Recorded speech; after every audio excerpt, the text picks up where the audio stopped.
शिवाय गुरवे नमः। शिवाय गुरवे नमः। शिवाय गुरवे नमः। शिवाय गुरवे नमः। शिवाय गुरवे नमः। ఆ బ్రహ్మ భువనలోకాత్ పునరావర్తినో అర్జున. బ్రహ్మలోకానికి వెళ్ళినా సరే వెనకకి రాక తప్పదు కృష్ణ అని కృష్ణ పరమాత్మ హెచ్చరిక. అంటే అర్థం, నువ్వు ఏ లోకాలకు వెళ్ళినా మళ్ళీ ఏదో ఒక జన్మ ఎత్తక తప్పదు. అవి మరి మంచి జన్మలా నికృష్టపు జన్మలా అనేది నువ్వు ఆచరించిన దాన్ని బట్టి ఉంటుంది. ఎక్కడికి వెళ్ళినా కాలం కోరల్లో చిక్కుకోక తప్పదు. ఈ కాలం బారి నుంచి తప్పించుకోవాలంటే ఆ యొక్క పరమాత్మను ఆశ్రయించటం ఒక్కటే మార్గం. కాబట్టి ఆ పరమాత్మ మాత్రమే, అంటే అహమ్మతి మృత్యు ఉపైతి పూర్వం, కేవలము ఆ పరబ్రహ్మం మాత్రమే మనకి ఈ యొక్క జన్మ పరంపర నుంచి, అంటే మన మృత్యువుని నాశనం చేయగలుగుతాడు.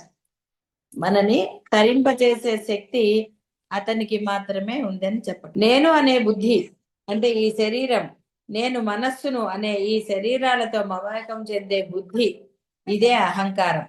ఈ అహంకారమే జీవ జగత్ ఈశ్వర భేదాన్ని చూపిస్తుంది. ఈ అహంకారమే మరణించేది కూడా. దీన్ని కనపడే ఆయుధాలతో మీరేది చేయలేరు. అంటే పరమేశ్వరుడు మనకి ఆ సంగతి చెప్పాడు. కృష్ణ పరమాత్మ శస్త్రాల చేత దేని చేత కూడా ఇది మరణించదు, ఆత్మ నశించదు అని చెప్పాడు. ఎలా నశిస్తుందో అందరికీ తెలిసిన విషయమే. ఆత్మ ఎప్పుడూ నశించదు, అది తెలుసుకోవాలి. దేహం నశిస్తుంది కానీ ఆత్మ దేనితో నశించబడదు. నశించని దాని గురించి ఎందుకు తాపత్రయం? అజ్ఞానం వల్ల బుద్ధిలో కలిగే అహంకారం ఇది.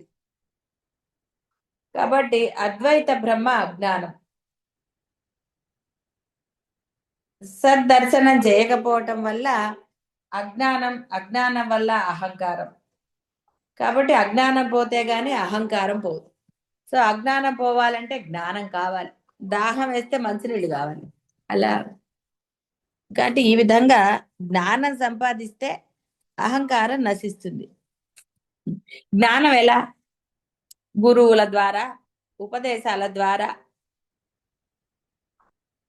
పరమేశ్వరుడు ఏర్పాటు చేస్తాడు. ఆయన అనేక రూపాలు, మీరు ఆరాధించే కృష్ణ పరమాత్మ రూపంలో, దక్షిణామూర్తి రూపం, ఇలా ఆయన అవతారాలు ఎత్తాడు. అమ్మ కూడా గురుమండల రూపిణి, మీరు ఉపాసించే దైవం. విష్ణుమూర్తి కూడా ప్రహ్లాదుడికి చేశాడు. కాబట్టి ఇక్కడ పరమేశ్వరుడు ఏ లోపము చేయలేదు. మీకు ఎలా జ్ఞానాన్ని బోధించాలో, ఆయన అలా జ్ఞానాన్ని అందించాలో మీరు తెలుసుకునేటట్టు చేసి, మీరు అంటే మీకు ఆచరణ యోగ్యంగా ఉండే విధానాలను తెలియజెప్పారు. ఒక శంకరులనండి, వశిష్ఠుల వారిదనండి, గురువులనండి, శాస్త్రాలు, వేదాంతం, ఎన్నో బోధలు మీకు లభించేటట్టుగా చేశారు. కాబట్టి ఉపదేశం అనేది జ్ఞానానికి దారి తీయాలి. అప్పుడు మాత్రమే అజ్ఞానం నశిస్తుంది. ఆ జ్ఞానాన్ని ఆచరణలో పెట్టినప్పుడు అహంకారం మరలా లేవదు. కాబట్టి అహంకార నాశనం భేద దర్శనాన్ని నాశనం చేస్తుంది. భేద దర్శన నాశనం మృత్యు భయాన్ని నాశనం చేస్తుంది. కాబట్టి ఇవన్నీ అంటే అర్థం చేసుకోవాలి అంటే మీకు అవగాహనకి రావాలి. ఈ అవగాహన అంటేనే ఇష్టం. ఇష్టం లేనిది ఏది అర్థం అవుతుంది. ఇష్టం ఉంటే అన్ని అర్థం అవుతాయి. ఇంత పెద్ద అంటే ఇన్ని రోజుల బోధ కూడా అవసరం లేదు. కాబట్టి అవి ఎప్పుడైతే ఇష్టమైనప్పుడు ఆచరణ పెడతారు. ఆచరణ పెట్టినప్పుడు అది అత్యంత సులభం అయిపోతుంది. బోధ యొక్క ఆవశ్యకత లేదు. కాబట్టి అర్థం కాలేదా అంటే ఎప్పుడోనే అర్థమైంది. తెలిసిందా తెలియలేదా అంటే ఎప్పుడోనే తెలిసింది. తెలియకేమి ఎప్పుడో తెలిసింది. కానీ ఎందుకు అంటే ఇక అది సమర్థింప కారణమా ఇంకోట అది ఎవరి అభిప్రాయాలు వాళ్ళవి. దాంతో గురువుకి ఏమిటండి లావాదేవీలు? ఏమీ లేవు. అహమ్మతి మృత్యుం ఉపైతి పూర్వం. మృత్యు అంటే నాశ, ఉపైతి అంటే పొందుతుంది. అహంకార నాశనం అయితే భయం ఆటోమేటిక్ గా నశిస్తుంది. భేదం నశించినప్పుడు బుద్ధులు నశించాయి. బుద్ధి నశిస్తే ఆటోమేటిక్ గా అహంకారం నశిస్తుంది. బుద్ధులన్నీ కలిపితేనే అహంకారం. బుద్ధులు లేకపోతే అహంకారం ఎక్కడుంది? గోళం లేకపోతే పరమశాంతి, అరవకపోతే శాంతి. మరి ఈ అహంకార మరణానంతరం ఏమి మిగులుతుంది? అహంకారంలో కారం పోయి అహం మిగులుతుందని అంటారు. ఒట్టిగా కారం అంటే మీరు నేను అది ఇది అన్నారు కదా, అది పోయి అంటే అసలైన నేను మిగిలింది. అంటే ఆత్మ మిగిలింది. ఆత్మ ఎప్పుడు ఉంటుంది. ఇక అప్పుడు గొడవ ఏముంది? ఇంకా అహం భక్త అస్మిలో భక్త మాత్రమే పోతుంది. అహం అస్మి నేను ఉన్నాను, అదే శుద్ధ చిత్, అది అహం బ్రహ్మాస్మి అయిపోతుంది. కాబట్టి భక్త ఇవన్నీ దేహానికి వచ్చిన ఐడెంటిటీ. శిష్య భక్త ఇంకా మిగతావన్నీ జీవ, ఇవన్నీ కూడా ఇవి ఆ యొక్క కేవల శుద్ధ చిత్తు మాత్రమే మిగులుతుంది. మిగిలాల్సింది అదే, ఉండవలసింది అదే. దానికే పరబ్రహ్మ అన్ని అంటే అంత అనుగ్రహం మీకు చూపించాడు. ఆ అనుగ్రహాన్ని సంపూర్ణంగా సద్వినియోగం చేసుకుంటే అహం బ్రహ్మాస్మి స్థితిలో ఉంటారు. లేదనుకోండి నేను నేను నేను అన్నది ఇక మిగిలేవి ఆ యొక్క అంటే కొంచెం ఘాటుగా అనుకుంటేనే బాగుంటుంది కాబట్టి నికృష్టపు జన్మలే మిగులుతాయి. స్వభావాత్ అమృతేషు, నీ స్వభావమే అమృతం, నీ సహజ లక్షణం. పుట్టినప్పుడు ఏం గుణాలు ఉన్నాయండి? ఏ గుణాలు లేవు. ఒక్కొక్క కాలానుగుణంగా మంచి గుణాలు నేర్చుకోవాల్సింది పోయి ఆ దుష్ట గుణాలని ఆప్ట్ చేసుకున్నారు. ఇంకా చేసేదేముంది అక్కడ? వచ్చిన దుష్ట గుణాలు అయితే ఇక మీరు పొందేదేమిటి? కాబట్టి జీవుడి యొక్క అసలైన స్వభావం శాశ్వతం, అమృతం, అనంతం. కాలపరిమితి లేదు, మృత్యువు లేదు. శాశ్వతమే జీవుడి యొక్క హక్కు. ఈ జీవుడు ఆ స్వస్వరూపం తెలియక ఆ యొక్క నేను నేను నాది నావి అన్న మృత్యు భయాన్ని పెంచుకున్నాడు. కాబట్టి ఇక్కడ ఎలాగ తెలుస్తుంది అంటే వాడు తపన పడ్డా పడకపోయినా, కాబట్టి ఇక్కడ తపన పడినా పడకపోయినా పరమేశ్వరుడి యొక్క అనుగ్రహం వలన, అంటే ఆ పరబ్రహ్మం యొక్క అనుగ్రహం వలన తెలిసింది కాబట్టి ఆచరణలో పెట్టారు. తెలియకపోతే గొడవ లేదు. తెలిసిందిగా మరి ఆయన తెలిసేటట్టు చేశాడు. చేసిన తర్వాత పెద్ద కష్టాలు ఏం పెట్టలేదు ఆయన పాపం. అంటే ఆచరణ అనేది కష్టంగా ఏం పెట్టలేదు ఆయన పాపం. మరి పెట్టినప్పుడు ఆచరణ పెట్టాలి కదా. మళ్ళీ మరణ భయం ఎక్కడి నుంచి వస్తుంది? అప్పుడు స్వరూప జ్ఞానం పొందిన తర్వాత మరణ భయం కలగడానికి అవకాశం ఏది? నీవెవరో నీకు తెలిసింది. తెలిసాక ఇంకెందుకండి ఏడవటం? దారి తప్పావనుకోండి, ఆ దారి ఏమిటో తెలిసింది.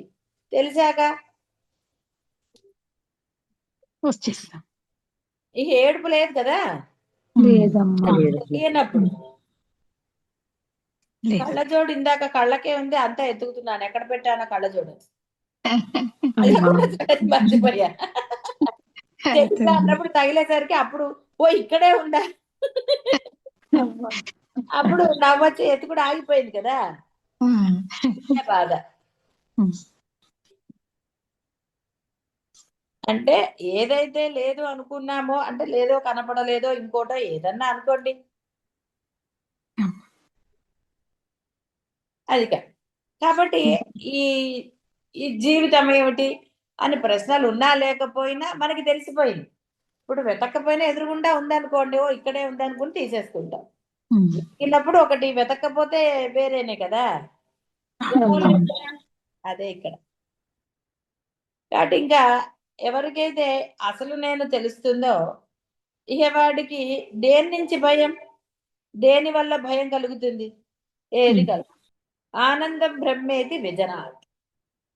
కాబట్టి ఆనందము బ్రహ్మ తానే అని అర్థం చేసుకున్న వాడికంటే ఆచరణలో పెట్టినవాడి.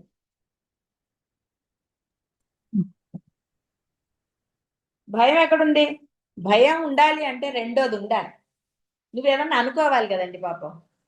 అనుకుంటే కదండి భయము ఎలాగా ఏమిటి అనేది. రెండోది లేదనుకోండి, అంటే అసలు ఆలోచనే లేదు, భావరహితం. ఇక వాడికి దేని గురించి చింత లేనే లేదు. మీరు ఆలోచించినంత కాలం హాయిగానే ఉన్నారు కదండి.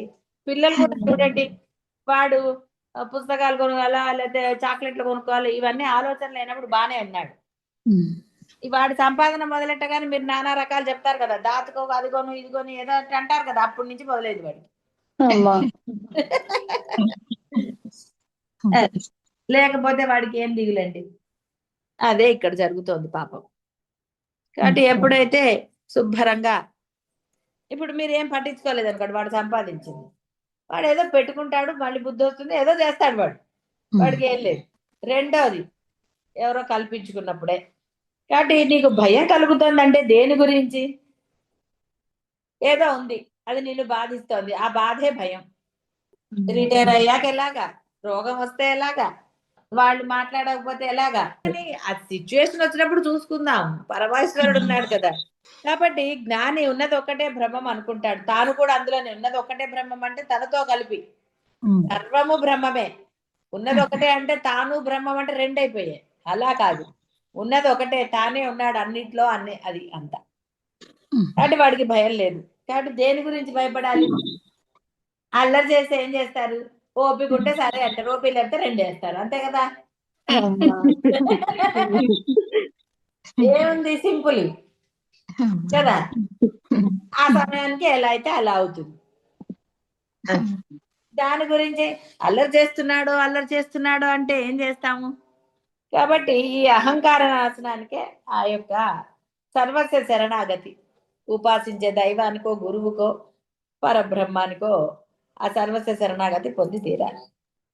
ఆత్మజ్ఞానాన్ని పొందే అవకాశము కలిగినప్పుడు దాన్ని సద్వినియోగం చేసుకోవాలి. అంటే ఏది చేసినా, అంటే మీరు ఉపాసించిన దైవాన్ని, ఒక దైవం అంటూ ఒక్క దైవాన్నే పట్టుకోండి, ఆ సర్వస్వ శరణాగతి పొందండి. ఆ దైవము తప్ప అన్యము లేదన్న భావనతో ఉండాలి. అన్నిటికీ దైవమే కారణం అన్న పరమ విశ్వాసం ఉండాలి. ఎక్కడా కూడా అందులో భేదం ఉండరాదు. చెప్పుకున్నట్టు పొద్దున స్వగత భేదం అనేది ఉండరాదు. దైవాల్లో భేదం ఉండరాదు, మీలో ఉండరాదు. మీలో ఎప్పుడైతే ఏకత్వం ఉంటుందో మీకు ఎక్కడా కూడా భేదం కనపడదు, అందరూ ఒకటే అన్న భావం ఉంటుంది. కాబట్టి తెలిసిన వాళ్ళు ఎప్పుడైనా కూడా, అంటే జ్ఞానులు అనండి, మునులు, ఋషులు, వీళ్ళని ఉన్నది మూల కారణం, అంటే ఈ చైతన్యానికి మూల కారణం ఒకటే, ఆ పరబ్రహ్మమే. కేవలం జీవుడికే జగత్తు వేరు, ఈశ్వరుడు వేరు, ఇలాంటివన్నీ కనపడతాయి. జీవుడు ఎప్పుడైతే బ్రహ్మం అయిపోతాడో ఇహ వాడికి బాధ లేదు. అభేదం సిద్ధిస్తే ఇంక గొడవ ఏముందండి? జీవుడికి తాను కోరుకున్నది లభించినప్పుడు ఆ ఒక్క క్షణమే ఉంటుంది, రెండో క్షణంలో మళ్ళీ ఇంకోటి ఏదో మొదలవుతుంది. అదే జీవ బ్రహ్మక్యం కలిగిన తర్వాత వాడికి అభేదం సిద్ధిస్తుంది. కాబట్టి దానితో అసలు వాడు కోరుకోడు. ఎందుకు కోరుకోడు? కాబట్టి వాడికి ఉన్న దానితోనూ తృప్తి పడతాడు, లభించిన దానితోనూ తృప్తి పడతాడు. ఏం జరగాలో అది జరుగుతూ ఉంటుంది. అఖండ అద్వైత ఆత్మజ్ఞానం పొందితే ఈ ద్వైతంగా కనిపించేది మిథ్యగా అనుభవంలోకి వస్తుంది. నిర్గుణ బ్రహ్మకు జీవుడు ఒక నామరూపం, జగత్తు ఒక నామం, చివరికి ఈశ్వరుడు కూడా నామరూపమే. దీనినే మిథ్యాత్వ నిశ్చయం అంటారు. ఇవి మూడు మిథ్యే కాబట్టి వీటి గురించిన అధ్యయనం అనవసరం. జీవుడు గురించిన అధ్యయనం, జగత్తు గురించిన అధ్యయనం, ఈశ్వరుడు గురించిన అధ్యయనం వేరు. జీవుడిలో, ఈశ్వరుడిలో, జగత్తులో ఏముంటుందో చేస్తే చాలు. ముగ్గురులో ఉన్నది ఒకటే కాబట్టి ఆ ఒక్కటి చేస్తే సరిపోతుంది కదండి. పదార్థానికి తీపి దేని వల్ల వచ్చింది? పంచదార. కాబట్టి పంచదార ఎలా తయారైందో తెలుసుకుంటే చాలు కదా. లడ్డూలో పంచదార ఎలాగా, ఇంకో దాంట్లో పంచదార ఎలాగా, ఎందులో అయినా పంచదారే.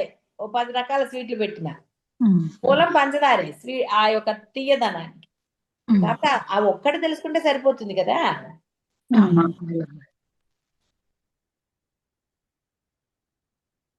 కాబట్టి సముద్రము నీరే, అలలు నీరే, నురుగు నీరే. కాబట్టి మూలము అధిష్టానం ఉన్నది నీరే. నీటి గురించి తెలుసుకుంటే చాలు. నువ్వు నురుగు ఎట్లా వచ్చింది, అలలు ఎలా వచ్చాయి, సముద్రం ఏంటి, ఇన్ని అక్కర్లేదు కదా. అలాగే జీవుడు, జగత్తు, ఈశ్వరుడు విడిగా నువ్వు చెయ్యక్కర్లా. మూడింటిలో మూలమైన ఆ పరబ్రహ్మను తెలుసుకుంటే చాలు, ఆత్మను తెలుసుకుంటే చాలు. కాబట్టి నగలు ఎన్నున్నా మూలమైన బంగారం తెలిస్తే చాలు, అంతే తప్ప నగ ఏంటి హ్యాండ్ బేడ, ఇంకో బేడ, ఇవన్నీ అక్కర్లేదు కదా. అంటే నీకు కావాల్సింది తెలుసుకుంటే చాలు, అనవసరమైన విషయాలు దేనికండి.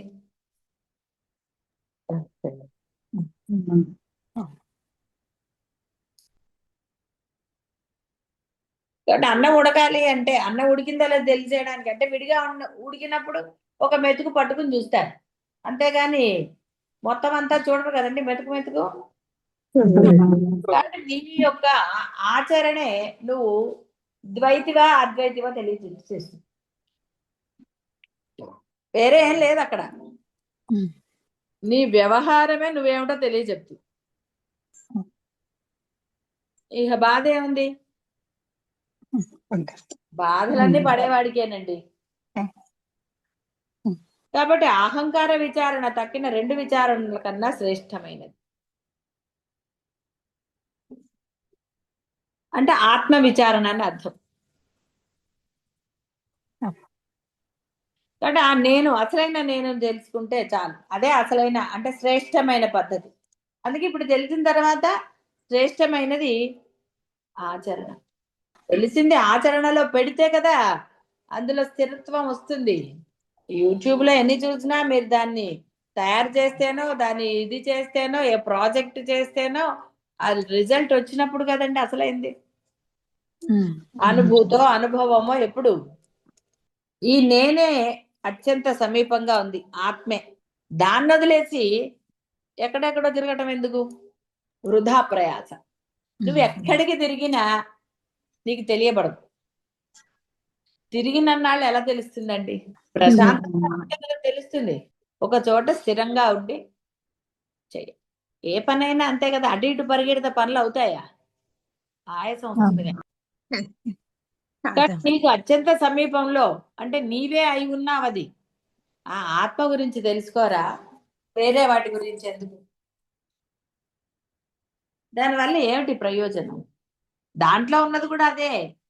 అందుకనే ఏది తెలుసుకుంటే ఇంకా తెలుసుకోవాల్సినది ఏదీ లేదు అన్నారు. ఆత్మ గురించి తెలుసుకుంటే ఇంకేం తెలుసుకోక్కర్లేదండి. అందుకనే క్షేత్రాలకి పరుగులు ఎత్తక్కర్లా, ఇక్కడికి అక్కడికి వెళ్ళాలన్న కోరిక అక్కర్లేదు, ఇక్కడికన్నా అక్కడే బాగుంటుందన్న ఇది ఉండదు.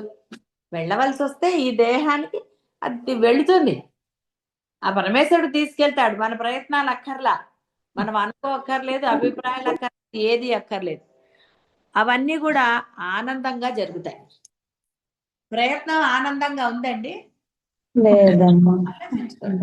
ప్రయత్నం ఎప్పుడు ఆనందాన్ని ఇవ్వదు.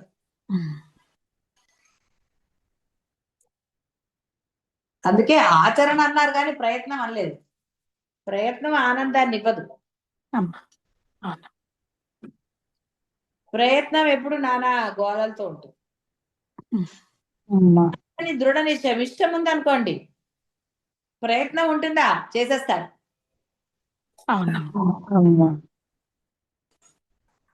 ప్రయత్నం అంటారా? లేదు. మరి కష్టం అనుకుంటే ఎలాగండి? చేసేయాలండి అన్నారు. అమ్మా ఆహారాలు మానేసి అయినా చేస్తారు, సందేహం ఏం లేదు అందులో. ఇష్టమున్న చోట ప్రయత్నం లేదు, క్రియ మాత్రమే ఉంది, అంటే ఆచరణ మాత్రమే ఉంది. కాబట్టి ఇక్కడ కూడా అద్వైతము ఇష్టమైతే ఆచరణ ఉంటుంది తప్ప ప్రయత్నం ఉండదు. అసలు ఇక్కడ ప్రయత్నానికి మిగతా వాటికన్నా ఏదన్నా మీరు ప్రయత్నం అనొచ్చేమో, ఇంటి నుంచి వెళ్ళి అవని, కానీ మీరే అది కదా, సహజమైన మీరే అది. మీరు అసలు ఎక్కడికి వెళ్ళక్కర్లా, మీలో మీరుంటే చాలు, ఇంకేం అక్కర్. అందుకని ఆయన చక్కగా సింపుల్ ఒకటే మాట, సుమ్మయ్యరు అన్నాడు. జరిగేది జరిగే తీరుతుందిరా, ఎందుకు కష్టం అంటే అర్థం ఏంటి? జరిగేది నీ చేత చేయించడం అనేది జరగటమే, నువ్వు అనుకోవటము అదే. అంటే అనుకోవటము అంటే ఆ సమయానికి ముందు నుంచి అనుకోవటము, నాన్న తలనొప్పి పడటం కాదు, ఆ సమయానికి నీ స్ఫురణే ఆ సిచ్యుయేషన్ కి అవన్నీ జరుగుతాయి. అందుకే జరిగేది జరిగే తీరుతుంది, ఎందుకు రాదు, జరుగు అనేది జరగనే జరగదు. నువ్వేమంటావు, నేను ఇంత ప్రయత్నం చేసి ఇది జరిగింది అన్నావు, ఏమైందంటే తర్వాత తెలుసు కదా ఏమవుతుందో. తెలుసు. అమ్మా ఇలా చేసి ప్రమోషన్ తెచ్చుకున్నారండి, మరి అక్కడ టార్గెట్స్ ఉండవండి అప్పుడు. ఉంటాయమ్మా. దేనికి తగ్గట్టు దానికి ఉంటాయి. ఏదో అప్పు చేసి ఫ్లైట్ టికెట్ కొన్నారు, ఫ్లైట్ ఎక్కారు, ఫ్లైట్ డిగుడుగుడు మంది, ఏమైందండి? అమ్మా ఆవిడెవరో, నాకు చాలా భయం అంటే అది, నువ్వు ఎక్కకుండా ఉంటే అయిపోయాయి అంతే. అంతే కదా. కాదు నేను అమెరికా వెళ్ళి తీరాలి అంటే, సరే ఒక 6 నెలలు సముద్ర ప్రయాణం చేయాలి, కోరిక తీరాలంటే ఏదో ఒకటి మరి చేయాలి కదా. మరి ఇవంతా కూడా భయంతో కూడిందే కదా. అసలు ఆ కోరికే లేకుండా చేసుకున్నారు అనుకోండి, చాట ఏంటి చూసేది, భయానికన్నా ఎక్కువ అనుకున్నారు అనుకోండి, అప్పుడు భయం లేదుగా, హాయిగా ఉండొచ్చు. ఎందుకంటే నిమిషానికి ఒకసారి పైలట్ దగ్గరికి వెళ్ళి, ఏమయ్యా సరిగ్గా నడుపుతున్నావా లేదా, ఓ సముద్రం వచ్చింది అందులో దింపుతావా ఏమిటి అంటే, ఇలా నానా గోలు. అందుకని అసలు ప్రయత్నము లేదు, ఏది లేదు. సొమ్మయ్యరు నోరు ముసుగు కూర్చారా, నిన్ను ఎక్కడికి తీసుకెళ్లాలో ఆయన అక్కడికి తీసుకెళ్లి తీరుతాడండి. మళ్ళీ చాతస్థంగా చెప్పాలి అంటే, ఒక జాగేశ్వర్ కానివ్వండి, ఒక బృందావనం కానివ్వండి, అవి ముందరగా అనుకున్నారా, అది అలా వచ్చింది, అలా జరిగాయి. శ్రీశైలం గాని, ఒక అక్కడ కళ్యాణం గాని, అసలు ఏది కూడా ముందు ప్లాన్ లేదండి. ఉందా? లేదమ్మా. అక్కడ వచ్చిన వాళ్ళందరికీ తెలుసు కదండి, అక్కడ డాన్సులు వధుమతం కానివ్వండి, మళ్ళీ రిటర్న్ లో బాలమ్మవారి దగ్గరికి అప్పటికప్పుడు అనుకున్నవే కదా. అవునమ్మా. అప్పుడు అంటే అట్లా వచ్చింది అంతే, అది వచ్చింది జరిగింది, చూసారా, అప్పటికప్పుడు వచ్చింది జరిగింది. కష్టం వల్ల అప్పుడు ఎవరికి కష్టం కలగలేదు. భోజనాలు కూడా ఏర్పాటు అయ్యాయి కదండి మనకి, ఇంకేమిటిది కావాలి అంటే, అది బ్రహ్మ సంకల్పము, అప్పటిదప్పుడు ఆ సిచ్యుయేషన్ కి అప్పుడు జరిగింది, అది జరిగింది, అన్ని అలా అయిపోయాయి, అన్ని బ్రహ్మాండంగానే అయ్యాయి, ఏది ఎక్కడ ఇబ్బంది పెట్టలేదు, ఏది చేయలేదు. అదే ముందు ప్లాన్ వేస్తే బస్సులు నడవట్లేదండి అంటారు. కనుక్కుంటే అదే కదండి జరిగింది, కానీ బస్ మరి అడ్డమైందా, వచ్చారు కదా పాపం. ఇక్కడ అది చెప్పేది ఆ సూక్ష్మాన్ని అర్థం చేసుకుంటే చాలు, నీ చేత ఏదేది చేయించాలో అవి చేయిస్తారండి, ఏం పర్వాలేదు, అన్ని అవే అవుతాయి. అందుకనే సుబ్బయ్యరు, ఏం కష్టపడకండి, ఎవరేమన్నా సరే అనమన్నది అందుకే. అది జరుగుతుందో జరగదో తెలియనప్పుడు ఎందుకండి, జరిగింది సంతోషం, జరగలేదు ఇంకా సంతోషం.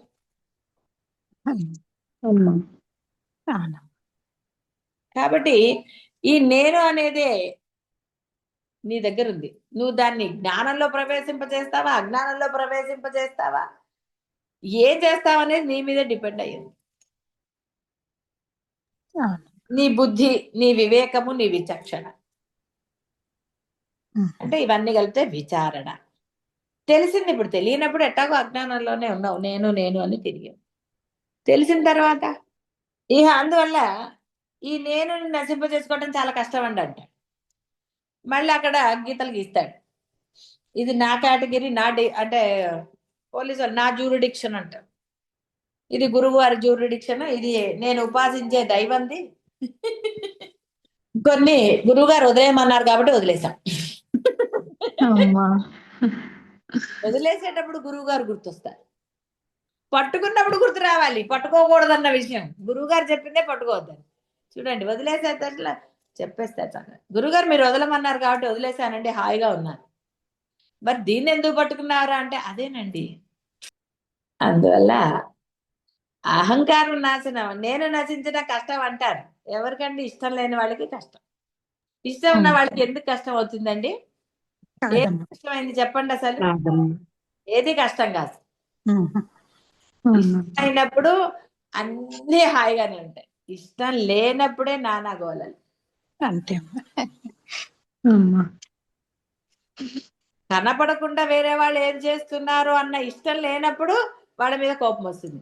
ఏం చేసుకుంటే నాకేంటి అన్న ఇష్టం ఉందనుకోండి, ఏ గదిలో ఎవరున్నా మనం ఏం పట్టించుకోం. అమ్మా. లేదనుకోండి ఎన్ని అసలు అబ్బా ఫుల్ మజా కదా అప్పుడు. కాబట్టి ఆ నేనుని విచారణ చేయాలంటే తెలుసుకోవాలి, అప్పుడు ఏ గోలాలి. విచారణ అంటే ఏంటంటే బోధ జరిగిపోయింది, తెలిసిపోయింది. తెలియని వాళ్ళ గురించి ఆత్మ విచారణ అన్నాడు. వాడు ఎందుకు చేస్తాడండి? వాడికి తీరిక ఎక్కడదని? మీ అందరికి తీరికలు ఉన్నాయా? అమ్మా. లేదు. ఏదో సరే పోనీ లేదో కష్టపడి చెప్తున్నారు గురువులు అనేవాళ్ళు మనకి, సరే విందామని విన్నారు. విన్న తర్వాత కదండి గీతలు గీశారు. లేవు. గీతలు ఉన్నాయి కదా, నావి గురువువి, వదిలేసినవి కొన్ని, పెట్టేవి కొన్ని. కాబట్టి రమణ మహర్షి బోధ సత్ దర్శనం, మొదట అది చెయ్యరా. దర్శనం అంటే ఆచరణ, గుర్తుపెట్టుకోండి. దర్శనం అంటే ఏదో చూడటం కాదు. ఏమిటి చూస్తారు? రమణ మహర్షి ఫోటో చూసి నమస్కారం చేసుకుంటే మీకు వచ్చేసిందా? ఆయన పుస్తకాలు 4 ఇంట్లో పెట్టుకుని మేమంతా రమణ మహర్షి భక్తులమండి, వీఆర్ ఫాలోవర్స్. అమ్మా. పుస్తకాలు అక్కర్లేదు, ఆయన ఫోటోలు అక్కర్లేదు, ఏది అక్కర్లేదు. ఆయన రూపజ్ఞానం అసలు అద్వైతమైన బోధ చేసి నువ్వేరా అంటే మళ్ళీ ఫోటోలకి దండేసి పూజ చేస్తే కోపం వస్తుంది. అందుకే నేను రమణ మహర్షి ఫోటోకి బొట్టు పెట్టను. మీరందరూ అలా అంటారు ఎందుకు? దేనికి? ఆయన రూపధ్యానం చేయొద్దన్నారు. ఆయన ఉపదేశాలు గుర్తుపెట్టుకో, ఆచరణ పెట్టు. పొద్దున్న చదివారు కదా వీళ్ళు, గురు గీతలు ఉన్నాయి కదా, ఏమిటి గురువు గారికి గౌరవం అది ఇది. ఆచరణ పెట్టాలి. ఆచరణ పెడితే రెస్పెక్ట్ ఇచ్చినట్టు, అదే దక్షిణ ఏదైనా. అప్పుడు బాహ్యమైన కబుర్లు రావు కదండి. కాబట్టి ఇక్కడ బాగుపడటం అనేది కానివ్వండి, ఇంకోటి కానివ్వండి, మీ చేతుల్లో ఉన్నదే. మీ చేతుల్లో అంటే మీరు ఆచరణలో, మీరు ఏది ఆచరణ పెడితే అదే మీకు సిద్ధిస్తుంది. గురువు ఎప్పుడు క్షేమాన్నే కోరుకుంటాడు, బాహ్య క్షేమం కాదు. గురువు ఆత్యంతిక క్షేమాన్ని కోరుకుంటాడు, అదే ప్రసాదిస్తాడు. అది గ్రాంటెడ్ గా ప్రసాదించాడు, ఆచరణ పెట్టని వాళ్ళకి ప్రసాదించాడు. ఆచరణ పెట్టడానికి తన ప్రయత్నాలు చేస్తూ అంటే దృఢ నిశ్చయం పెట్టినప్పుడు ఆ దృఢ నిశ్చయానికి తన యొక్క దృఢాన్ని అంటే బలాన్ని చేకూరుస్తాడు. అక్కడ మీలో దృఢ నిశ్చయమే కలిగినప్పుడు గురువు యొక్క ఆశీస్సుల ప్రభావమా, ఇంకోట, గురువు ఉన్నారని మీ అన్న మాటకు అర్థమా ఏమిటి చెప్పండి? మీకు గురువు మీ బాహ్యమైన కష్టాలకు ఉన్నాడని మీకు, దానికి గురువు ఎందుకండి? ఏ దేవతలకో పూజ చేసి మొక్కులు మొక్కుకుంటే అయిపోదు. గురువు అక్కర్లా. ఎందుకంటే బాహ్యమైనవి కూడా మీరు గురువు గనక తీర్చకపోతే మళ్ళీ గురువులను కూడా మారుస్తారు, వదిలేస్తారు గురువుని. గురువు నీకు ఏది కావాలో, దేని వల్ల నువ్వు ప్రమాదాలను తెచ్చుకోకుండా ఉంటావో అవే ప్రసాదిస్తారు. ఎప్పటిదప్పుడే అని వర్తమానంలో జీవించేవాడే అసలైనవాడు. వర్తమానాన్ని పోగొట్టుకునేవాడు అంటే వర్తమానంలో ఉన్నవాడికి ఆచరణ శుభ్రంగా పడుతుంది. అంటే ఆచరణ యోగ్యులుగా తయారవ్వండి తప్ప బాహ్యంలో ఇంకా ఇంకా అనుకుంటూ అనవసరమైన మాటల నుండి, చేతల నుండి ఏదైనా సరే అవి మీరు ఎప్పుడైతే వాటిని పూర్తిగా ఆచరణ పెట్టకుండా ఉంటారో అప్పుడు దేహం లేదు అన్నప్పుడు ఉన్నది ఆత్మ అయినట్టుగా, మీరు అది ఆచరణ పెట్టినప్పుడు మీ ఆచరణ అహం బ్రహ్మాస్మి అవుతుంది. మూలమైనది అహంకారమే. ఆ నేను అన్నది, ఆ నేను ఎప్పుడైతే నశిస్తుందో వాడికి బాధ అనేది ఉండదు. ఈ దేహం ఉన్నన్నాళ్ళు వాడు ఆనందంగానే ఉండగలుగుతాడు. రమణ మహర్షి చెప్పింది కూడా ఇదే పద్ధతి. ఎందుకంటే నిన్ను తెలుసుకో, తర్వాత ప్రపంచం తెలుసుకోవచ్చు అన్నారు. మొదట తెలుసుకోవాల్సింది నిన్ను నీవు తెలుసుకుంటే అంతా తెలిసినట్టే. అది కాకుండా నువ్వు ఎంత ప్రపంచాన్ని తెలుసుకున్నా, జీవుల గురించి తెలుసుకున్నా, భూమి గురించి అంటే పంచభూతాల గురించి తెలుసుకున్నా, అన్నీ కూడా వృధానే. దానివల్ల పెద్ద ఉపయోగం ఏమీ లేదు. నువ్వు నశించేవాడివే. మరి నశించే లోపల అసలు నువ్వు దేంతో తయారయ్యావో తెలుసుకోవాలి కదా. నువ్వు మాట్లాడడానికి కానివ్వండి, ఇంకో దానికి కావండి, దేనికైనా సరే మూలమైన దాన్ని తెలుసుకోవాలి ఎప్పుడు కూడా. మూలమైన వేర్లకి మనము నీరు పోసినప్పుడే ఆ చెట్టు చక్కగా పెరుగుతుంది. కాబట్టి ఇక్కడ మూలము నీకు, జగత్తుకి, ఈశ్వరుడికి కూడా. అందుకని ఆయన అన్నాడు, వాటి గురించి కన్నా కూడా ముందు ఆ నేను అంటున్నావు కదరా, నిద్ర లేచింది మొదలు ఆ నేను ముందు తెలుసుకో, తర్వాత మిగతా వాటిని చూడొచ్చులే అన్నాడు ఆయన. అది కష్టమని దాని యందు ఇష్టం లేని వారు అంటారని మనం చాలా సార్లు చెప్తాం. కాబట్టి ఈ పంచభూతాలు ఇవన్నీ కూడా కేవలము కాలక్షేపానికే. ఇవన్నీ కూడా పంచభూతాలు ఎలా ఏర్పడ్డాయి, లేకపోతే ఇంకోటి ఏమిటి, ఇవన్నీ కూడా కాలక్షేపం కబుర్లు మాత్రమే. దీనివల్ల నీకేమి ఆనందము కలగదు. ఈ దేహం ఉన్నన్ని రోజులు నువ్వు పెద్ద అంటే కష్టం లేకుండా నీకే ఉండదు. ఎప్పుడు కూడా ఏదో ఒక తంట ఉంటూనే ఉంటుంది. అందువలన అత్యంత సులభమైన దీనికి ఈ నేనుని కనుక్కోవడానికి నువ్వు ఎక్కడికో వెళ్ళక్కర్లేదు, ఏ గ్రంథాలు అక్కర్లేదు. నిజానికి బోధ కూడా అనవసరం అన్నారు. పొద్దున గురుగీతలు చదివారు కదా, గురువు అవసరం లేదు, ఏం సందేహం లేదు, కరెక్టే అది. నువ్వు ఆ సుమ్మయిరు స్థితిలో ఉంటే గురువు ఆవశ్యకత కూడా లేదు. రమణ మహర్షి గురువు ఉన్నాడా? కాబట్టి ఇక్కడ అది గ్రహించిన వాడికి గొడవ లేదు. గ్రహించి ఆచరణలో పెట్టాలి. గ్రహించటము అంటే అది కేవలం గ్రహించినంత మాత్రాన అది నీ సొంతం అవ్వదు. నీ సహజ స్థితి ఏమిటో నువ్వు తెలుసుకో. సహజ స్థితి తెలియనంత కాలము నటన ఎప్పుడు గోలే కదండి, వేషం వేసుకోవాలి. నటించడం వాళ్ళు చాలా సహజంగా నటించారండి అని అంట. అంటే వాడ తనని మరిచిపోయి అలా చేశాడు. ఇప్పుడు జీవుడు కూడా అసలైన తాను పరబ్రహ్మని మరిచిపోయి ఇది చేస్తున్నాడు కాబట్టి సహజ నటన సహజంగానే ఏడుస్తూ ఉంటాడు. వాడికి అన్నిటికీ ఏడుపు వస్తూనే ఉంటుంది. ఎందుకంటే తన అసలుది మర్చిపోయాడు వాడు. అందుకని నటనని ఎలా మెచ్చుకుంటారో అలాగా వీడి ఇందులో లీనమైపోయాడు. సరే, అయినా కూడా పరమాత్మ సులభమైన పద్ధతులు తెలియచెప్పాడు. ఇలా ఉండరా, ఇలాగా చేస్తా. ఇంకా రమణ మహర్షి అయితే సుమ్మయ్యరు అన్నాడు, ఒరే నీ చేత అన్ని చేయిస్తారా, నీకెందుకు ఇంకా బాధ. నిజానికి మీ అందరికి కూడా అది బాగా అర్థమైన సంగతే. ఎవరి రీజన్స్ వాళ్ళకు ఉన్నాయి కదా. కాబట్టి రీజన్స్ తో ఉన్నన్ని రోజులు ఏం జరుగుతుందో మీరు అనుభవం కదా, ఎవరు ఎందుకు చెప్పాలి. కాబట్టి యాక్షనా ఒరిజినాలిటీనా అనేది మీకే తెలియాలి. ఎవరికి ఎలా తెలుస్తుందండి పాపం. ఎప్పుడైనా ఇష్టంగా ఉన్నప్పుడు అని చాలా సార్లు చెప్పుకున్నదే, ఇదేం పెద్ద వేరేదేం కాదు కదా. చాలా సార్లు చెప్పుకున్నదే, అనుభవంతో ఉన్నది. మీద అందరికీ ఎవరికి అనుభవం లేదు చెప్పండి ఇప్పుడు. అందరికీ అనుభవం ఉంది. అమ్మా అనుభవం లేని వాళ్ళు ఎక్కడున్నారు అసలు? పోనీ అనుకుందామన్నా కూడా. కాబట్టి లక్ష్యం ఏమిటో తెలుసుకోవాలి. లక్ష్యము అందు మీకు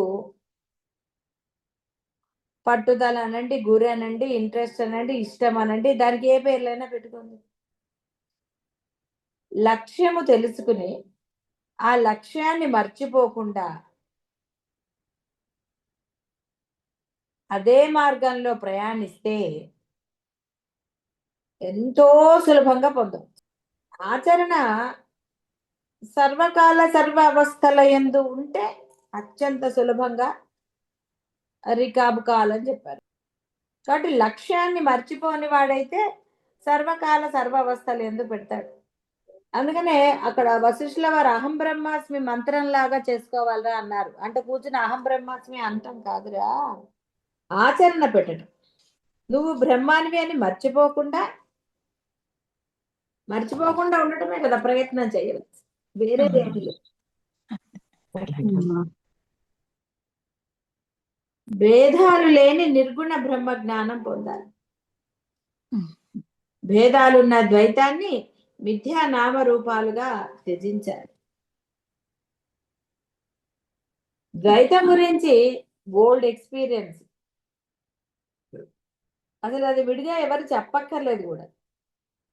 బోల్డ్ ఎక్స్పీరియన్స్ అందులో కొంచెం ఎక్కడుందండి, చాలా ఎక్స్పీరియన్స్ ఉంది. ఎంతో ఎక్స్పీరియన్స్ ద్వైతంలో. అద్వైతంలో అంత లేకపోయినా అద్వైతం యొక్క ఆనందాన్ని చవి చూసిన వాళ్ళే అందరూ కూడా. అత్యంత సులభమైన దాన్ని ఏదో భావనలతోటి దాన్ని అత్యంత కష్టంగా మనం భావిస్తున్నాం. నిజంగా అయితే అసలు పోనీ అంత కష్టం ఎక్కడుందండి? అంత కష్టం లేదు, అత్యంత సులభం కూడా అన్న అసలు. సో ఎన్ని రకాలుగా చెప్పినా జీవుడన్నా, జగత్తన్నా, ఈశ్వరుడన్నా, దాన్ని త్రిపుటి అన్నా, ఇంకోటన్నా నీరసం వస్తుంది కానీ అసలు సాధించటి. కానీ ఏం చేస్తాను చెప్పండి? కాబట్టి విభజించేసుకున్నారు. నేను, నువ్వు, నాది, నీది, ఆస్తులు పంచుకున్నట్టు పనిచేశాను. పంచుకున్నాక కదండి తిప్పలు వచ్చాయి. పంచుకోనప్పుడు అందరు కలిసి ఉన్నప్పుడు బాగానే ఉంది కదండి ఆస్తి కూడా. అవును. ఆస్తులు పంచుకోగానే కదండి తలనొప్పి వచ్చింది, అమ్మా కాదా? ఆస్తులు పంచుకోనంత కాలం అందరు అయ్యో మీరు నేను, అసలు ఎంత ఆనందం అండి అసలు. అందరు కలిసే ఉన్నారు. ఆస్తులు పంచగానే వివాదాలు వచ్చాయి రాలేదా? బాహ్య ప్రపంచం అంతా ఇంతే. ఇదే మనం మొహమాట పట్టమో లేకపోతే ఏదో అనుకోక్కర్లేదు. అసలు జీవ లక్షణాలు అలా ఉన్నాయి. ఏం చేస్తాం? ఇట్స్ ఓకే అనుకోవటమే కదా. అమ్మా ఇట్స్ ఓకే అని వెళ్ళిపోతాం. కాబట్టి విభజన, భేదము ఇవన్నీ వచ్చే. కాబట్టి ఈశ్వర పదాన్ని నిర్గుణ బ్రహ్మకు వాడితే పారమార్థిక సత్యంగా సద్రూపంగా ఆయన నిలబడతారు. వ్యావహారిక సత్యంలో మిథ్య అంటే పారమార్థిక సత్యంలో అధిష్టానం అంటుంది శాస్త్రం. కాబట్టి ఇక్కడ ఈ జగత్తుకు సంబంధించినప్పుడు ఒక ఇది ఉంటుంది, జగత్తు లేదు అన్నప్పుడు, ఉన్న సత్యం అన్నప్పుడు ఇంకా నీకు వేరేగా ఏం లేదు, అధిష్టానం పరబ్రహ్మం మాత్రమే. ఈశ్వరుడు అనే పదాన్ని సగుణ బ్రహ్మకి, నిర్గుణ బ్రహ్మకి వాడతారు, కానీ అర్థాలు వేరవుతాయి. అన్ని అర్థాలు ఒకలాగా ఉండవు. మీరు ఒకళ్ళే, కానీ అమ్మగా ఒకలాగుంటారు, కోడలుగా ఒకలాగుంటారు, అత్తగా ఇంకోలా ఉంటారు. మీరే మీ పేరు అమ్మే, లేకపోతే మీ పేరు ఏదో ఫలానా పేరు అనుకుందాం. కానీ అమ్మగా ఉన్నప్పుడు ఒక రకం, అత్తగా ఉన్నప్పుడు ఒక రకం, కోడలుగా ఉన్నప్పుడు ఒక రకంగా. ఇది అంటే చాలా సులభంగా అర్థమవుతుంది ఇప్పుడు. కాబట్టి ఈశ్వరుడు అనగానే అద్వైతంలో ఒక అర్థము, ద్వైతంలో ఇంకో అర్థం. ఏ అర్థంలో ఉన్నా వీడు గ్రహించే దాన్ని బట్టి, వాడుకను బట్టి ఉంటుంది. మీకైనా అంతే కదా. మీ వాడుకలో మీరు ఎలాగైతే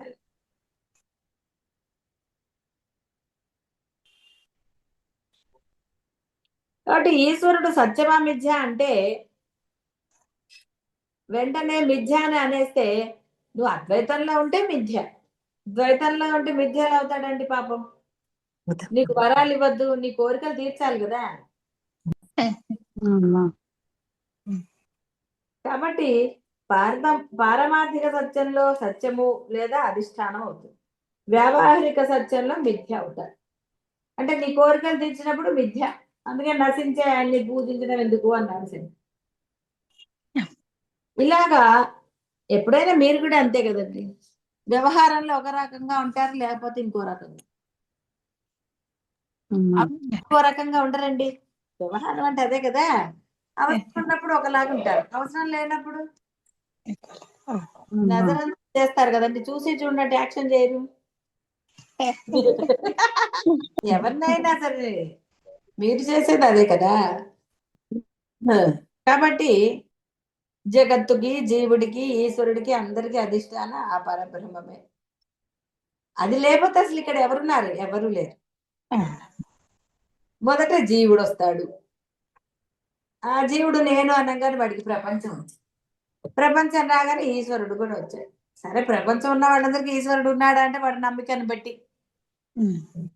వాడు కోరికలు అనండి, ఇంకోటి అనండి, ఏదో.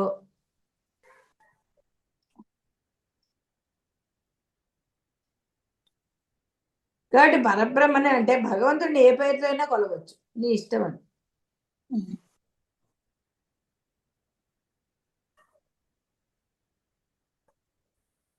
కాబట్టి ఇక్కడ ఆ బ్రహ్మాండానికి, ఆ బ్రహ్మాండం అనగానే మనకు అసలు అనంతమైన శక్తి ఉందన్న అర్థం మనకి స్ఫురణకు వస్తుంది. కాబట్టే మీరు ఏ పేరుతో పిలిస్తే ఆ పేరుతో ఒక రూపం మీకు కనపడుతూ ఉంటుంది. మీరు ఆరాధన చేయడానికి, మీ కోరికలు తీర్చుకోవడం.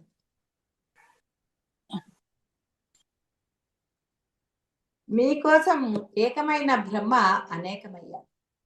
అంటే జీవుడి కోసం, ఆ జీవుడిని ఉద్ధరించడానికే, అంతే తప్ప జీవుడిని ఇంకా ప్రలోభ పెట్టడానిక. వాడు ఏదో కోరికతో పట్టుకుంటాడు, పట్టుకుని ఆరాధిస్తాడు, నెమ్మది కాదు. సరే, కొంతమందికి వాడు నారా పీచులాగా ఎన్నాళ్ళైనా వాడికి ఆ వేదాంతం సిద్ధించదు. వాడి కర్మ ఏం చేస్తాడు, మళ్ళీ నికృష్టపు జన్మలు చూశారు కదా, వాడి నికృష్టపు జన్మలు ఏవేవి వచ్చాయి. ఎందుకంటే అవసరమా మనకి? అయితే సరే, వాడికి తెలీదు, అవన్నీ వదిలేద్దాం. ఇప్పుడు నీకు తెలిసిన తర్వాత ఏమిటి కిం కర్తవ్యం అన్నట్టు. కాబట్టి ఒకే శక్తి ఇంత భిన్న రూపాలుగా వ్యాపించి ఉన్నది. మీరు లడ్డూ కోసం ఒకటి చేశారనుకోండి, ఎక్కువ చేస్తే ఎక్కువ వస్తాయి, తక్కువ చేస్తే తక్కువ వస్తాయి. అదే పెద్దగా చేశారనుకోండి, తక్కువ ఉన్న 2 లడ్డూలతో సరి. కానీ అదే చిన్నగా చేశారంటే ఎక్కువ రావట్లేదు. అంటే పరిమితికి లోబడింది. కానీ ఆ బ్రహ్మాండంలో పరిమితి అంటూ లేదు, అది అపరిమితం. ఎన్ని రూపాయలైనా అది సృష్టించగలుగుతుంది, ఎంతటిదైనా లయం చేయగలుగుతుంది, ఏదైనా చేయగలుగుతుంది. ఈ బాహ్య ప్రపంచంలో అన్ని పరిమితికి లోబడినవే.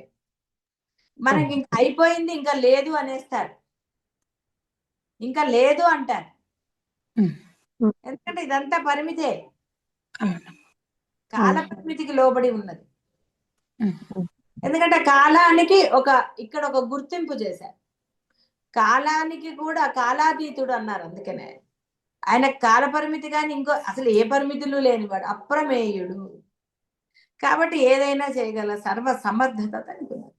ఆ సమర్థత తెలిసిన తర్వాత కూడా ఉపేక్షాభావం, నిర్గుణ నిర్వికార అఖండ బ్రహ్మ అనేకంగా అయ్యాడు. మామూలుగా చూస్తే అసలు అతనికి పరిచ్ఛిన్నత లేనివాడు, అపరిచ్ఛిన్నుడు. కానీ ఈ జీవుడు కోసం అతను అవ్వలేదు, జీవుడు అలా చేసుకున్నాడు. అని వీడికి ఏకంగా చూడటం ఇష్టం లేక ముక్కలు చేశాడు. మీకే ఆపాదించచ్చు కదా, ఇది పొద్దున్నే చెప్పుకుంది. నాకు కొంచెం, గురువుకి కొంచెం, కొన్ని వదిలేయటం, కొన్ని పక్కవాడికి, కొన్ని బంధువులకి. ఇలా రకరకాలుగా ఇచ్చేయలేదండి మీరు. అమ్మా. వాళ్ళ కోసం వీళ్ళ కోసం వాళ్ళు చెప్పారు వీళ్ళు చెప్పారు అని ఏదో రకరకాల సూక్తులు నాకు చెప్తారు కదండి. అందుకని ఇందుకని అది ఇది ఏదేదో అంటారు. కాబట్టి ఇక్కడ అఖండ బ్రహ్మం, అచ్యుతుడు అని పేరు. అందుకని ఆ యకారం పెట్టాలి. అచ్యుత అంటే ఆ అర్థం లేదు. అచ్యుత అంటే ఆ యకారం లేనిదే అర్థం లేదు. వెంకటేశ్వరుడు అనాలి, వేం అనాలి. వేం అంటే పాపము, కట అంటే నశింపు. వెంకటేశ్వరుడు దీర్ఘం లేకుండా వెంప పెడితే వెముకు అర్థం లేదు, అనేక దంతల్లాగా అయిపోతుంది. ఏకదంతుడు అనేక దంతుడు అవుతాడు పాపం. ఏం బాగుంటుందండి, ఒక దంతంగా ఉంటే అందంగా ఉన్నాడు, కానీ అనేక దంతాలు పెడితే ఆయనకి ఏమన్నా బాగుంటుందా ఫోటో? ఆయనకి ఎంత కష్టం అండి అనేక దంతాలు పెట్టేస్తే. నేను అనేక కోరికలు తీరుస్తారా, నేను ఒక దంతంతో ఉంటాను, నాకు ఇదే బాగుందంటే కాదండి, మీరు అనేక దంతులు అనేది అలా. కాబట్టి చ్యుతి లేని వాడిని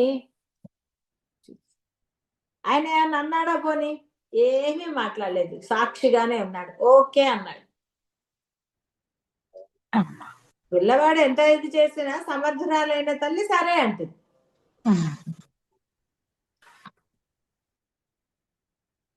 అలా ఆ అఖండమైన పరమాత్మ ఎందుకు చేశాడు అని అంటే అదొక లీల అంతే. ఆయన్ని ప్రశ్నించే హక్కు నీకు ఎక్కడుంది? అసలు నువ్వు ఆయన సమానం అయితే కదా. పిల్లలు ఊరికి ప్రశ్నలు వేస్తే ఏమంటారండి? మరి ఇంకా ఆపరా, నోరు మూసుకో కాసేపు అంటారు. ఈ తల్లి మాట్లాడుతుంది కాదు, బ్రహ్మం అందుకే మాట్లాడకుండా నామరూపాలు లేకుండా ఉన్నాడు. ఆయనకు తెలుసు మీ సంగతి. నామరూపాలతో వస్తే ఎంత విసిగిస్తారో తెలియదు ఏంటండి. అందుకే ప్రజల సొమ్ము వాడేస్తే తీర్చడానికి ఈయన దగ్గరకు వచ్చి డబ్బులు ఇవ్వకుండా ఆయన అక్కడికి వెళ్ళిపోయాడు. ఎవరికి తీర్చాలో వాళ్ళకి ఇచ్చేసి వచ్చాడు. ఈయన బోరుమలేదు. ఆయన భక్తుడికే ఇవ్వచ్చు కదా. సరేనా, ఇదిగో డబ్బులు తీసుకో, నా కోసం ఖర్చు పెట్టావు కదా, వెళ్ళి ఆయనకి ఇవ్వన్నాడా? ఆయన పోయి ఇచ్చాడు. బోరుమన్నాడు. ఇదేమిటా ఇలా చేసావని. అవును, మరి నువ్వు అధర్మం చేసావు, నా కోసమని అబద్ధం ఆడేవాడు. నా కోసం ఖర్చు పెట్టావు కరెక్టే, ఎందుకది పాపం. నేను అడిగాను నిన్ను గుడి కట్టమని, నా కోసం నువ్వు అధర్మం చేస్తే నీకు నీళ్ళు కదా. అధర్మమే. కానీ ఆ భక్తుడి కోసం, ఆ భక్తికి అధర్మ భక్తి కాదండి, ముందంతా భక్తిగానే ఉన్నాడు పాపం.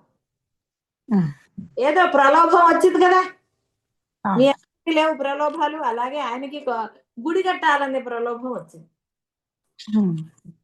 అయితే మనం అనొచ్చు మంచిదే కదండి, మంచిదే అయినా పరుల సొమ్ము అండి, పరుల సొమ్ము పాముతో సమానం ఏదో అంటూ ఉంటారు కదా డైలాగ్, నాకు పెద్ద గుర్తుండవు కొన్ని. కాబట్టి ఇక్కడ అలా చేశాడు కాబట్టి ఆయన అతనికి దర్శనం. సరే, ఆ ప్రాయశ్చిత్తం అది అన్ని అయ్యా, సరే మోక్షం వచ్చి. అంటే ఇక్కడ మీ ఆ విభజన ఎప్పుడు చేశారండి? ప్రలోభాలకు లోనే చేశారు. ప్రలోభం లేకపోతే అసలు విభజనకి ఎక్కడుందండి? విభజన చేయవలసిన ఆవశ్యకత ఎక్కడుంది? ప్రలోభం వల్ల కదండి ఇవన్నీ కూడా సమర్థింపులు, కారణాలు, విభజనలు లేచింది మొదలు ఎన్ని గోళాలండి.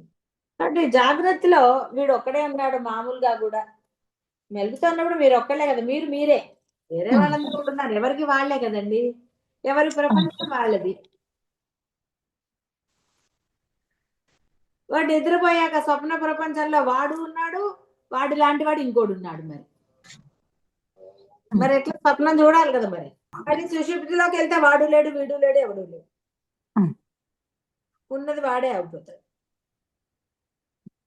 ఇక్కడ ఇద్దరున్న వీడేమైనా భయపడటం లేదా? ఇద్దరున్నారు కానీ భయపడతాడు. వీడు భయపడి ఉలిక్కిబడి లేస్తాడు. అది నిద్ర పట్టదు వాడికి. నా తంటాలి, ఎన్ని తంటాలో మనం చెప్పగలమా? చెప్పాలి. సాక్షాత్ గురుతే ప్రబోధ సమయే స్వాత్మానం ఏవ అద్వయం. కాబట్టి ఇక లేవగానే మళ్ళీ ఇక ఏం చెప్పలేదు కదా, ఇంకా చెప్పడానికి ఏముందండి పాపం. కాబట్టి నిద్ర లేచాక అంతా కూడా ఇక గోల మొదలే కదండి. అక్కడ గోల లేకుండా ఉందా? గోలే. చిత్రపటంలో ఒక చిత్రకారుడు చిత్రించిన దృశ్యాన్ని మనిషి, కొండలు, చెట్లు అలా ఉన్నాయనుకుందాం. మనిషి మామూలుగా చేతనం, కొండలు అచేతనం. చూడటానికి రెండు భిన్న వస్తువులే అయినప్పటికీ ఆ భిన్న వస్తువులు ఎక్కడున్నాయి? ఒకే చోట ఉన్నాయి. అంటే కదిలేది, కదలనిది రెండు ఒక చోటే ఉన్నాయి. మరి ఇప్పుడు అక్కడ చేతనమైన మనిషి కదులుతున్నాడని అనగలరా మీరు? ఏది అనలేరు. పటంలో కదులుతాడా?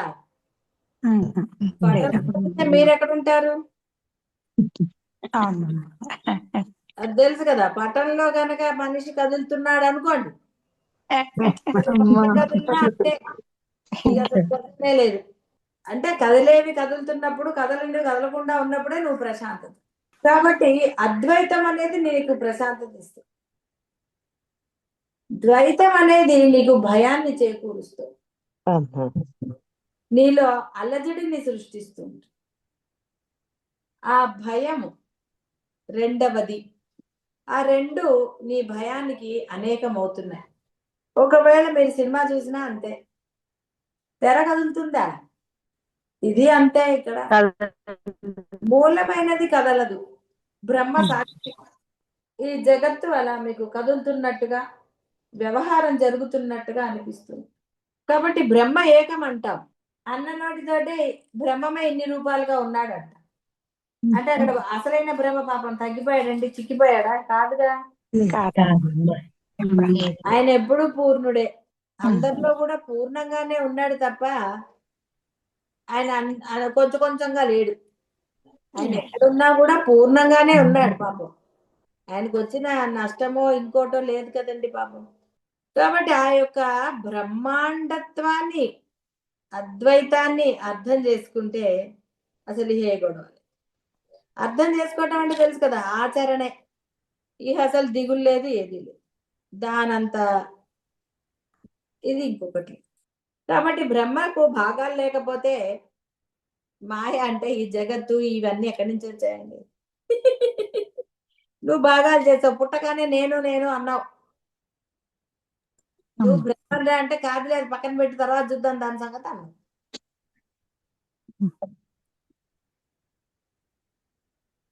కాబట్టి ఒకరు స్వామీజీ వస్తుంటే, స్వామీజీ వస్తున్నారంటామా, స్వామీజీ ప్రవచనం వస్తుంది అంటారు.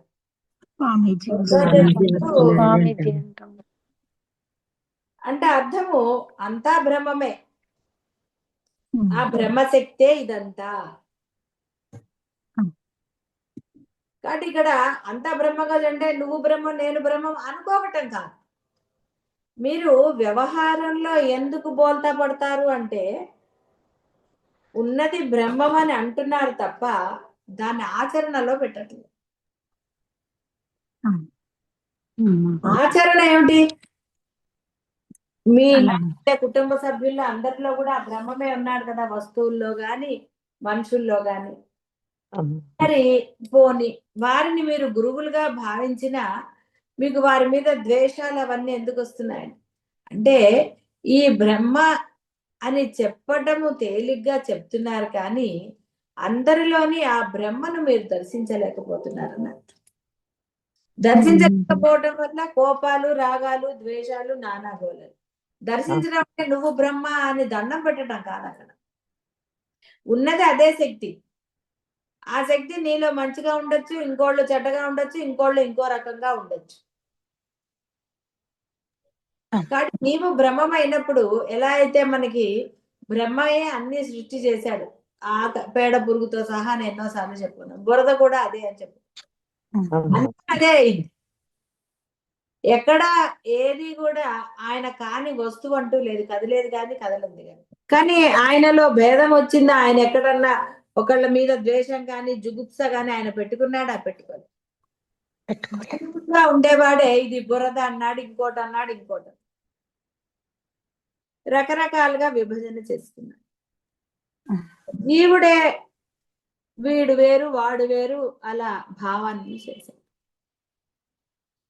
ఇప్పుడు వాడికి తెలిసింది, ఒరే నీ జీవుడు కాదురా, నీలో అపరిమితమైన శక్తి ఉంది, అప్రమేయుడివి, ఈ లక్షణాలతో నువ్వు ఉండాలి. కాబట్టి లక్షణం ఏమిటి? సమానత్వం, ధర్మం అనుకుందాం పోయి. అందుకే ఇంట గెలిచి రచ్చగలవమన్నారు. కాబట్టి ఇంట్లో ఫస్ట్ నీ ధర్మాన్ని నువ్వు ఆచరిస్తే బాహ్యమైన ధర్మం ఆటోమేటిక్ గా నువ్వు చేయగలుగుతావు. లేకపోతే ఎలా చేస్తావు? కాబట్టి ధర్మము ధర్మం అని అన్నిసార్లు చెప్పడం జరుగుతుంది. లేకపోతే చెప్పవలసిన అవసరం లేదు కదా.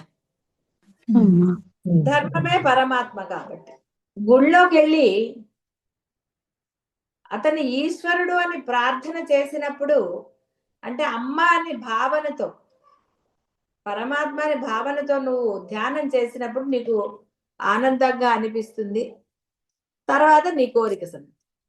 అలా కాకుండా ఆహా ఎంత బాగా చెక్కాడు ఈ శిల్పి ఎవరో గాని, ఎంత అందంగా ఉంది కదా ఈ విగ్రహం అన్నారు అనుకోండి, ప్రశాంతత లభిస్తుందా? నీకు అక్కడ కోరిక తీరదు, తర్వాతది నీకు ప్రశాంతత లభించేది ఏది ఉండదు. ఏదో వెళ్ళొచ్చా అంటే వెళ్ళొచ్చా, అమ్మవారికి ఏం అలంకరణ చేశారు, ఇవన్నీ నీ దృష్టిలో ఉన్నాయనుకోండి. అంటే బాహ్యమైన దృష్టి ఉన్నప్పుడు నీకు బాహ్యమైన ఈ సుఖ దుఃఖాలు, రాగద్వేషాలు ఇవే ఉంటాయి.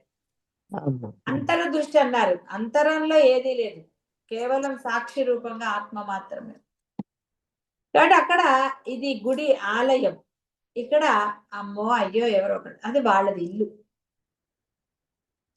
అంటే అక్కడ ఆవిడ ఉంది అన్న పరమ భక్తి విశ్వాసాలతో, ఆ భక్తి విశ్వాసాలే ఎప్పుడూ కూడా నీకు పరమానందాన్ని ఇస్తాయి. సరే, బాహ్య ప్రపంచంలోని కోరికలు అనేది రెండవది. నీవు అది ఆ భావన లేకుండా క్షేత్రాలకు వెళ్ళినా పెద్ద ఉపయోగం ఏమి ఉండదు, ఏమీ ఉపయోగం ఉండదు. నీకు ఆ దృఢమైన ఈ సంకల్పం ఉండి తీరాలి. ఎన్నో అనుభవాలు మీకు నేను చెప్పడం జరిగింది. గొప్ప కోసం చెప్పలేదండి, ఆ దృఢత్వం మీకు కలగాలని చెప్పాను. దృఢ భావం మీలో కలిగినప్పుడు అది జరిగి తీరుతుంది. పరమాత్మ వస్తాడు, ఏదో ఒక రూపంలో వస్తాడు. ఏదో చేస్తాడు, ఆయన చేయగలిగింది ఆ సమయానికి మీకు ఏదో అది చేస్తాడు. ఆ దృఢత్వం మీలో ఉండాలి. ఇప్పుడు మీకు బాహ్యమైన ఈ యొక్క దేవుళ్ళతో పనే లేదు అని తెలిసి, కాబట్టి ఇప్పుడు అంత భావన కష్టపడక్కర్లా, కేవలం నామరూపరహితమైన పరబ్రహ్మ ఉన్నాడు అనుకుంటే చాలు. కాబట్టి నీలో ఆ దృఢత్వం,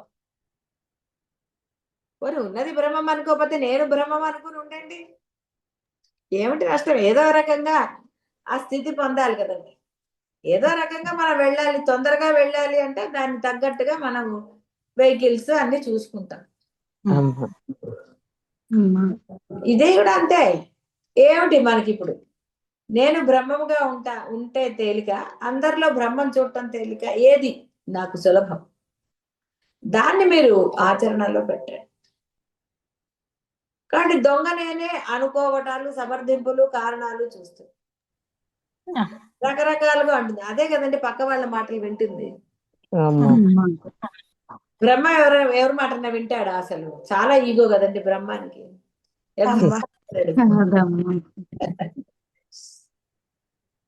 కానీ రకరకాల మాటలు వింటారు, వీళ్ళవి వాళ్ళవి విని ఏం చేస్తారు పాపం,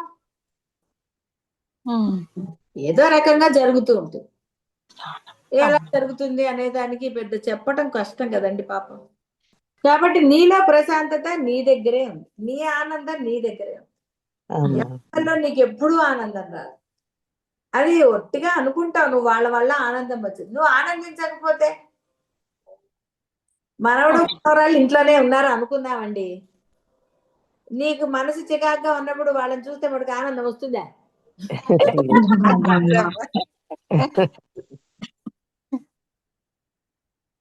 ఏదైనా అంతే.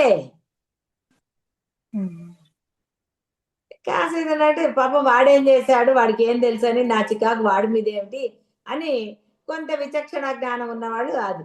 లేదను పాపం పిల్లల మీద కూడా చూపిస్తారు కదండి కొంతమంది. అంటే ఇక్కడ భేదభావాలన్నీ నీవే, ఆనందము నీదే, అన్ని నీవే. ఇక్కడ ఎవ్వరితోటి నీకు ఏది రాదు అనేది పరమ స్పష్టం. దాన్ని నువ్వు విభజన చేసుకోకుండా ఉంటే పరమానందాన్ని పొందుతావు. విభజించుకుంటేనే, ఒకటి విభజిస్తే ఎన్నో విభజించాల్సి వస్తుంది. కాబట్టి ద్వైత భావననే మనం విడనాడాలి. వ్యవహారంలో ద్వైతం నడుస్తుంది, తప్పదు, అది వ్యవహారం కాబట్టి. కానీ అది నీ లోపలికి వెళ్లకుండా చూసుకో. యుద్ధం చేసేటప్పుడు చూడండి, కవచాలు ధరిస్తారు ఎందుకు? మరి అస్త్ర శస్త్రాలు లోపలికి పోతే వాడు పోతాడు, ఇంకేం యుద్ధం చేస్తాడు? కవచాలు బుల్లెట్ ప్రూఫ్ అంటారు. ఇప్పుడు నాయకులందరూ బుల్లెట్ ప్రూఫ్. ఇప్పుడు అన్ని గన్నులు కదండి, అస్త్రాలు ఉన్నాయి, అది పోకుండా పెట్టుకుంటారు. కానీ పాపం మొహానికి పెట్టుకోలేడుగా. ఏది ఉన్నప్పుడు ఎక్కడికైనా బుల్లెట్ పోతుంది, వాడిది. కాబట్టి ఇక్కడ పరమ సత్యాన్ని తెలుసుకుని దృఢ విశ్వాసంతో దాన్ని ఆచరణలో పెట్టగలిగినప్పుడు పరమానందం ఎక్కడో లేదురా, బ్రహ్మానందం. నీవే బ్రహ్మం అన్నప్పుడు బ్రహ్మానందాన్ని నీవు పొందుతావు. లేదా నువ్వు పొందేవన్నీ క్షణికములైన జీవానందాలు. శుభం భూయాత్.